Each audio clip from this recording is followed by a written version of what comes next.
Sensodyne rapid action सिर्फ 60 seconds में आराम देता है। मैं रेकमेंड करती हूँ सेंसोडाइन रैपिड एक्शन का रोजाना बाकायदगी से इस्तेमाल। पेशेंट्स वापस आके बताते हैं इट वर्क्स। अस्सलाम वालेकुम, my name is doctor Maria Khawaja. I am a practicing dentist at iSmile Dental Care since 2022. The topic which we are going to discuss today is scaling and polishing and its effects on our oral health. First of all, what is scaling? Scaling is basically the removal of plaque from the surface of the tooth and from the gums. अगर हम simple words में बात करें, normal खाने पीने से हमारे दांतों के ऊपर एक पतली सी झिल्ली लग जाती है जिसको हम प्लाक कहते हैं। नॉर्मल ब्रशिंग और माउथ वॉश का इस्तेमाल रोज़ाना करने से ये झिल्ली अमूमन तौर पे उतर जाती है। लेकिन अगर हम अपनी ओरल हाइजीन का ख्याल ना रखें, टाइम पे ब्रश ना करें, तो यही प्लाक एक हार्ड मिनरलाइज्ड स्ट्रक्चर में कन्वर्ट हो जाता है जिसे हम कहते हैं कैलकुलस, और उर्दू में इसको मास्कोरा भी कहा जाता है। और ये एक पत्थर की तरह का सब्सटेंस होता है जो हमारे दांतों के ऊपर चिपक जाता है और हमारे मसूड़ों को ख़राब करता है।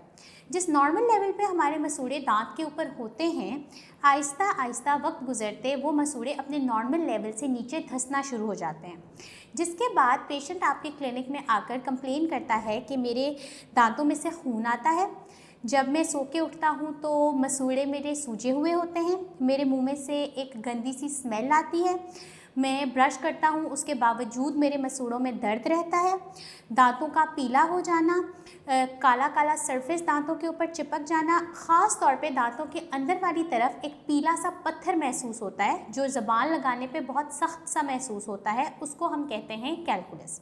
और इन सारी चीज़ों के रिमूवल के लिए स्केलिंग बहुत ही इम्पॉर्टेंट है। स्केलिंग क्यों करवानी चाहिए? अगर हमारे मसूड़े नॉर्मल लेवल से ज़्यादा इन्फ्लेम हो जाएं या उनमें स्वेलिंग हो जाए तो उसको जिंजिवाइटिस कहा जाता है। इसी तरह दांत जिस हड्डी के अंदर मौजूद होते हैं, जिस सॉकेट में, अगर उस सॉकेट की या सराउंडिंग बोन की इन्फ्लेमेशन हो जाए तो उसको पेरिडोंटाइटिस कहा जाता है। इन दोनों चीज़ों को प्रिवेंट करने के लिए स्केलिंग और पॉलिशिंग करवाई जाती है। दूसरी अहम चीज़ जिसके लिए स्केलिंग और पॉलिशिंग ज़रूरी है वो ये है कि आपके मुँह से बदबू ना आए। बात करते हुए सबसे पहला इंप्रेशन इंसान का उसी वक्त बुरा पड़ता है जब वो बोले और उसके मुंह में से स्मेल आए। उसके अलावा चमकते दांत हर इंसान को मज़ीद कॉन्फिडेंस प्रोवाइड करते हैं। तीसरी इम्पॉर्टेंट चीज़ स्केलिंग और पॉलिशिंग को लेकर ये है कि स्केलिंग और पॉलिशिंग कब करवानी चाहिए। According to the World Health Organization scaling और पॉलिशिंग साल में एक दफ़ा लाजमी करवानी चाहिए, लेकिन 6 मंथ्स के बाद यूजुअली पेशेंट्स को कहा जाता है कि वो फॉलो अप करें और अगर ज़रूरत हो तो दोबारा स्केलिंग और पॉलिशिंग करवाएं। स्केलिंग और पॉलिशिंग के प्रोसेस में यूजुअली लोगों को लगता है कि सिर्फ दांतों की सफाई होती है, लेकिन ऐसा नहीं है। बहुत सारा प्लाक और कैलकुलस आपके मसूड़ों के अंदर जमा होता है जो नॉर्मल इंसान को दिखने पर नज़र नहीं आता, और ये बहुत से मसाइल का सबब बनता है। इस वजह से स्केलिंग से हम मसूड़ों के अंदर जाकर उन चीज़ों को साफ़ करते हैं ताकि दांत आपके ज़्यादा बेहतर और स्ट्रॉन्ग रहें और ज़्यादा लंबे अरसे तक उनमें किसी किस्म का डैमेज या कोई भी कीड़ा लगने का ख़तरा ना हो। स्केलिंग और पॉलिशिंग को लेके लोगों को बहुत सारे मिथ्स होते हैं, जिसमें सबसे पहला मिथ ये होता है कि हमने स्केलिंग करवाई और हमारे दांतों में गैप आ गया, जबकि ऐसा बिल्कुल भी नहीं है।